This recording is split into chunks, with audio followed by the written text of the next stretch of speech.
2월 2일 월요일. 눈에 보이지 않는 집. 민수는 회사에서 부장까지 승진했지만 여전히 오래된 차를 타고 다녔습니다. 주변에서는 이제 바꿀 때가 되지 않았느냐고 말했지만 그는 굳이 서두르지 않았습니다. 차에 큰 불편이 없었고 무엇보다 다른 곳에 마음을 두고 있었기 때문입니다. 그는 매달 일정 금액을 나누는 삶을 선택했습니다. 멀리 있는 사람들의 필요를 위해 또 가까이 있는 이들의 어려움을 위해 조금씩 그러나 꾸준히 자신의 몫을 내려놓았습니다. 시간이 흐르자 그 선택은 적지 않은 금액이 되었고 그는 그것이 헛되지 않았다고 생각했습니다. 민수는 가끔 스스로에게 묻곤 했습니다. 지금 이 삶은 무엇을 짓고 있는가? 눈에 보이는 것을 위해서인지 아니면 눈에 보이지 않는 집을 향한 준비인지 말입니다. 우리는 종종 더 나은 조건, 더 좋아 보이는 것에 마음을 씁니다. 그러나 삶의 방향은 소비의 크기가 아니라 어디에 마음을 두고 사느냐에 따라 결정됩니다. 보이지 않는 선택들이 모여 언젠가 우리가 머물 집을 이루게 됩니다. 오늘 하루 내 시간과 내 수고와 내 마음은 어느 집을 향해 쌓이고 있는지 돌아보게 됩니다. 오늘의 말씀. 내 손이 이를 얻는 대로 힘을 다하여 할지어다. 내가 장차 들어갈 수월에는 일도 없고 계획도 없고 지식도 없고 지혜도 없음이니라. 오늘의 만나. 세상의 것에 마음을 두지 말고 하늘에 속한 것을 바라보며 살아가는 하루가 되기를 소망합니다.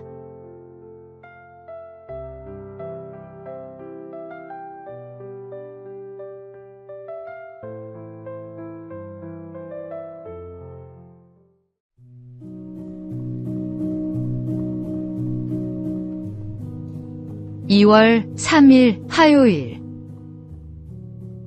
변신과 합체. 한 이등병이 장군을 태우고 떨리는 손으로 운전을 시작했습니다. 출발하겠습니다. 차가 출발하자 이등병은 변속이라는 말이 갑자기 떠오르지 않았습니다. 3단으로 변신하겠습니다. 순간 조교의 표정은 굳어졌고 동석한 대령들은 웃음을 참지 못했습니다. 하지만 장군은 표정 하나 변함없이 침묵을 지켰습니다.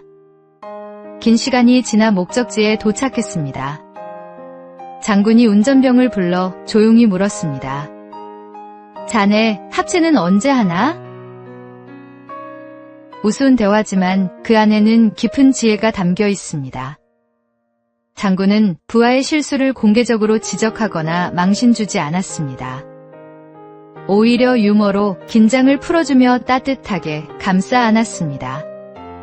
사람은 누구나 실수합니다. 긴장된 순간 중요한 자리에서 더욱 그렇습니다. 한 번의 실수로 사람을 평가하고 정죄하는 것은 쉽습니다. 하지만 진정한 리더십은 부족함을 감싸주고 다시 일어설 기회를 주는 데 있습니다. 주님께서 우리의 연약함을 아시고 끝없이 용서하시듯 우리도 서로를 넉넉한 마음으로 품을 수 있어야 합니다. 오늘의 말씀. 미움은 다툼을 일으켜도 사랑은 모든 허물을 가리느니라. 오늘의 만나. 오늘 누군가의 실수를 보게 된다면 정죄하기보다 따뜻한 이해로 그를 일으켜 세우는 사람이 되길 바랍니다.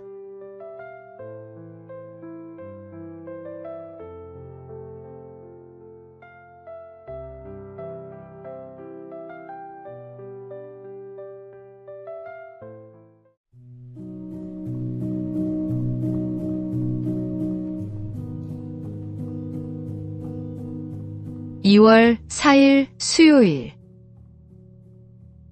마음의 건강. 최근 한 연구 결과가 흥미롭습니다. 의료 인프라가 탄탄한 수도권에서는 신체 건강을 잘 관리할 수 있지만 정신 건강은 오히려 비수도권이 나을 수 있다고 합니다. 서울 강남 지역의 경우 걷기와 운동 실천 비율은 최상위권이지만 우울증 환자 수는 전국 평균의 2~3배에 달했습니다. 가혹한 경쟁과 극단적 비교 문화가 원인으로 지목되었습니다. 반면 경북 예천, 전남 복성과 같은 비수도권 중소도시는 의료 인프라가 부족했지만 정신건강 지수는 전국 최상위권을 기록했습니다. 주민들이 느끼는 우울감과 스트레스가 가장 낮았습니다. 진정한 건강은 단순히 육체의 안녕만이 아니라 마음의 평안에서 비롯됩니다. 예수님께서는 먼저 그의 나라와 그의 의를 구하라고 말씀하셨습니다. 세상의 기준으로 더 나은 것을 추구하다 보면 정작 중요한 마음의 평화를 잃을 수 있습니다. 하나님 안에서 참된 안식을 누릴 때 우리는 비로소 영혼과 육체가 함께 건강한 삶을 살아갈 수 있습니다. 오늘의 말씀. 평안을 너희에게 끼치노니 곧 나의 평안을 너희에게 주노라. 내가 너희에게 주는 것은 세상이 주는 것과 같지 아니하니라. 오늘의 만나. 마음의 평안은 환경이 아니라 하나님과의 관계에서 비롯됩니다. 주님 안에서 참된 쉼을 누리시기 바랍니다.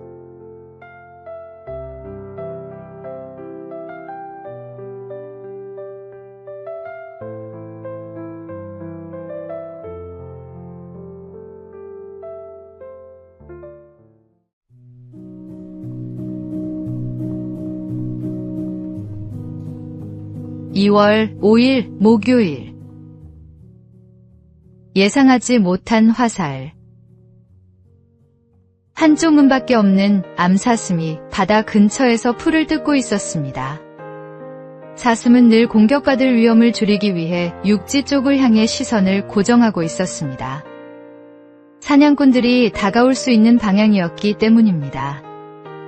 그러나 위협은 예상하지 못한 곳에서 찾아왔습니다. 바다를 지나던 뱃사람들이 사슴을 발견하고 바다 위에서 그를 향해 화살을 쏘았던 것입니다. 화살에 맞은 사슴은 괴로운 숨을 몰아쉬며 탄식했습니다. 나는 얼마나 운이 나쁜가. 내 몸을 지켜줄 것이라 여겼던 바다에서 적을 만나다니. 문제는 대개 우리가 경계하지 않는 방향에서 찾아옵니다. 방심한 자리에 화살이 날아옵니다. 우리는 종종 사람을 경계합니다. 말 한마디, 시선 하나에도 상처받을까 조심합니다. 그러나 정작 가장 쉽게 무너지는 곳, 바로 자신의 마음에 대해서는 방심합니다. 우리 삶의 진짜 문제는 다른 사람이 아닐 때가 많습니다. 상처를 키우는 마음, 두려움을 키우는 생각, 미리 걱정하며 스스로를 지치게 하는 마음이 문제입니다. 누군가 나를 공격할까 염려하며 불안해하기보다 먼저 내 마음을 살피고 다스릴 때 평안이 찾아옵니다. 오늘의 말씀. 모든 지킬 만한 것 중에 더욱 내 마음을 지키라. 생명의 근원이 이에서 남이니라. 오늘의 만나. 오늘 사람보다 자신의 마음을 먼저 지키는 하루가 되시기 바랍니다.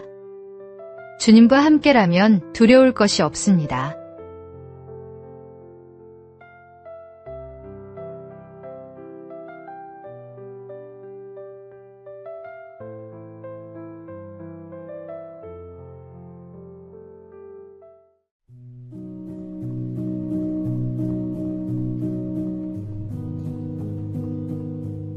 (2월 6일) 금요일. 공유하는 흉터. 배우 안젤리나 졸리가 타임 프랑스 창간호에서 자신의 유방 절제술 흉터를 공개했습니다. 저는 제가 사랑하는 많은 여성들과 이 흉터를 공유한다며 다른 여성들이 자신의 흉터를 공유하는 걸 볼 때마다 항상 감동한다고 말했습니다.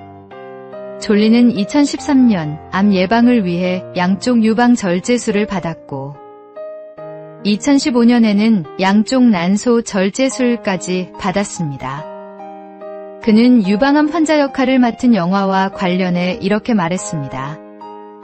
고난, 질병, 고통은 인간 삶의 일부입니다.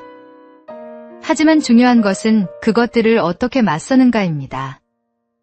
이 시기를 헤쳐나갈 수 있게 해주는 건 바로 삶 그 자체입니다. 흉터는 단순히 아픔의 흔적이 아닙니다. 그것은 우리가 싸워 이겨낸 증거이며 우리를 더 강하게 만든 과정입니다.